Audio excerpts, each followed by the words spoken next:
क्या आपको पता है आपकी जन्म कुंडली से भी अधिक महत्वपूर्ण आपके जन्म के समय का पंचांग होता है। पंचांग अर्थात 5 अंगों वाला।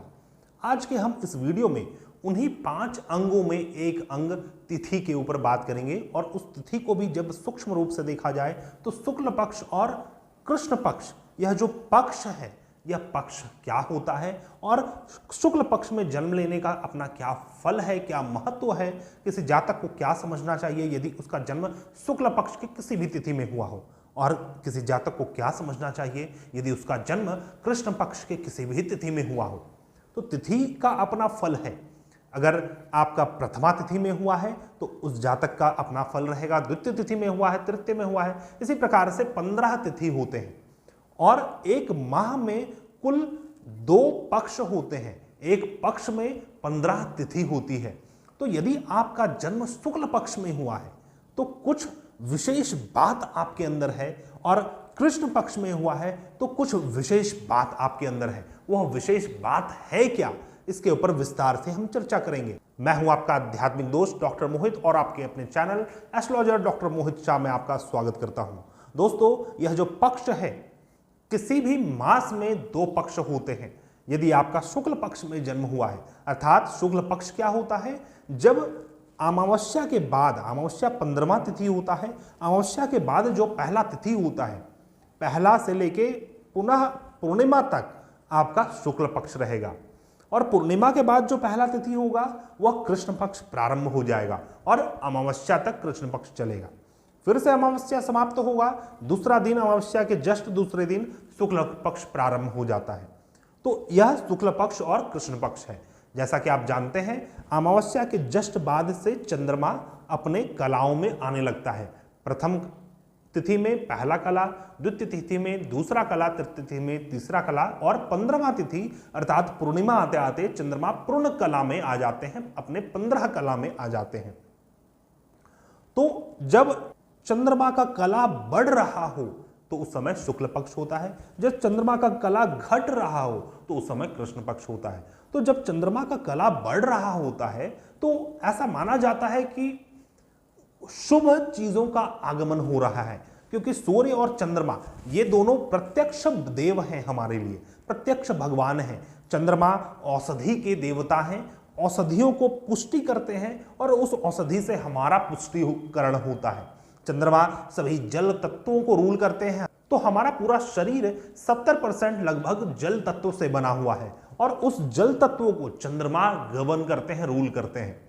तो इसीलिए जब पूर्णिमा आ रहा होता है तो वह शुभता का समय है, किसी अच्छे चीजों के आगमन का समय है, देवताओं के आगमन का समय है, हम यह कह सकते हैं। और जब अमावस्या आ रहा होता है, जब कृष्ण पक्ष हुआ रहता है, तो यह कहा जाता है कि शुभत्व समाप्त हो रहा है। पहले चंद्रमा ऐसे थे तो अब ऐसे हो जाएंगे, फिर ऐसे हो जाएंगे, फिर कम हो जाएंगे, तो कम होते होते बिल्कुल गायब हो जाते हैं। अमावस्या वाले दिन को नो मून डे कहा जाता है। उस दिन कुछ भी मून का कोई भी अंश दिखता नहीं है, तो वह प्रलय काल है।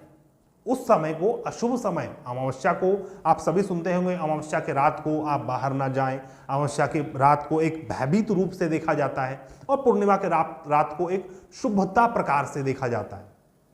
उसी प्रकार से जातक के अपने जन्म का भी फल होता है। यदि किसी का जन्म शुक्ल पक्ष में हो जाए तो वह शुभ माना गया है, कृष्ण पक्ष में हो जाए तो वह अशुभ माना गया है। यह एक आम धारणा है, एक आम लैंग्वेज है। शास्त्रों का मत भी देखा जाए तो एक शास्त्र है जिसका नाम मानसागरी है, उस आधार पर भी अगर देखा जाए तो हम पहले इसके ऊपर फल के ऊपर बात करते हैं, शास्त्रों में क्या लिखा होता है, और फिर हम इसके ऊपर अपना स्वयं का विश्लेषण देंगे, फिर आप उसे और बेहतर रूप से समझ पाएंगे। अगर किसी का जन्म कृष्ण पक्ष में हुआ हो तो ऐसे जातक का खराब मुंह होता है, अर्थात उसका फेस अच्छा नहीं होता। ऐसे जातक का सदैव दयाहीन ऐसे जातक होते हैं, इनके अंदर दया की कमी होती है। ऐसे जातक स्त्रियों के साथ द्वेष रखने वाले, अर्थात उनसे अच्छा व्यवहार नहीं करने वाले होते हैं। ऐसे जातक बुद्धिहीन माने गए हैं तथा दूसरों की सदैव सहायता से वंचित रहते हैं। और दूसरे उनको बहुत अधिक जानते हैं, लेकिन ऐसे जातक दूसरों की सहायता नहीं करते और ऐसे जातक अधिक परिवार से युक्त होते हैं, अधिक कुटुंबों से युक्त होते हैं, ऐसा शास्त्रों का मत है।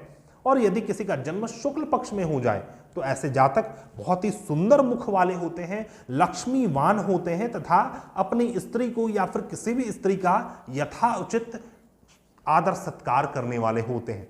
ऐसे जातक उत्तम वाणी बोलने वाले तथा अच्छे बुद्धि वाले होते हैं, शास्त्रों के ज्ञाता होते हैं ऐसे जातक, और अपने कुल का उद्धार करने वाले होते हैं। ऐसे जातक सदैव कुशल वाणी बोलने वाले और सबों को प्रिय होते हैं और चतुर, चालाक और बुद्धिमान भी होते हैं, ज्ञानी विद्वान होते हैं, ऐसा शास्त्रों का मत है। लेकिन इसका अर्थ यह नहीं हुआ कि यदि आप कृष्ण पक्ष में हो, जन्म लिए हो, तो आप मूर्ख हो। बिल्कुल नहीं, यह बस एक छोटे एक्सपेक्ट से समझने की बात है जो हमारे बुक में, हमारे शास्त्र में लिखा होता है, लेकिन उसे और वाइडन एक्सपेक्ट से समझने की आवश्यकता है। जब अमावस्या हो रहा होता है तो जो मून है उसका ब्लैक साइड हमारे ओर अधिक होता है, और ऐसा शास्त्रों का मत है कि black side of the moon में पितरों का वास होता है। अर्यमा देवता जो है, जो द्वादश आदित्य में है, एक अर्यमा देवता है जो पितरों के देवता है, वह उस black side of the moon में वास करते हैं। और किसी का जन्म यदि कृष्ण पक्ष में हुआ है तो सूक्ष्म, अति सूक्ष्म रूप से वह पितृदोष के समान माना जाएगा। क्यों? उसका रीजन क्या है? आपसे कुछ पितर चाहते हैं, पितरों के कुछ प्रेरणा से आपका जन्म हुआ है, अपने कुल का या तो उद्धार या फिर पतन करने के लिए। लेकिन यदि आपका शुक्ल पक्ष में जन्म हुआ है तो आप अपने समाज के लिए या तो समाज का उद्धार या फिर समाज का पतन करने के लिए जन्म लिए हैं, क्योंकि देवताओं का हाथ आपके ऊपर है। यदि शुक्ल पक्ष में जन्म हुआ है तो देवताओं के प्रकोप से, देवताओं के प्रेरणा से आपका जन्म हुआ है, और कृष्ण पक्ष में यदि आपका जन्म हुआ है तो पितरों की प्रेरणा से जन्म हुआ है। इस प्रकार से हमें समझना चाहिए। तो दोस्तों, आशा करता हूं आपको यह वीडियो पसंद आया होगा। यदि आपको हमारे वीडियोस पसंद आते हैं तो कृपया चैनल को सब्सक्राइब करें और इस वीडियो को लाइक करें, शेयर करें। हमें मोटिवेशन मिलता है, हम अधिक से अधिक बढ़कर आपके लिए और ज्ञानवर्धक वीडियो ला सकते हैं। यदि आप किसी भी प्रकार की समस्या से जूझ रहे हैं और उसको समाधान ज्योतिष शास्त्र के माध्यम से चाहते हैं तो आप हमारे से कांटेक्ट कर सकते हैं। हमारा कांटेक्ट डिटेल्स आपको मेरे डिस्क्रिप्शन बॉक्स में मिल जाएगा। हम मिलते हैं नए वीडियो में, तब तक के लिए धन्यवाद। जय हिंद।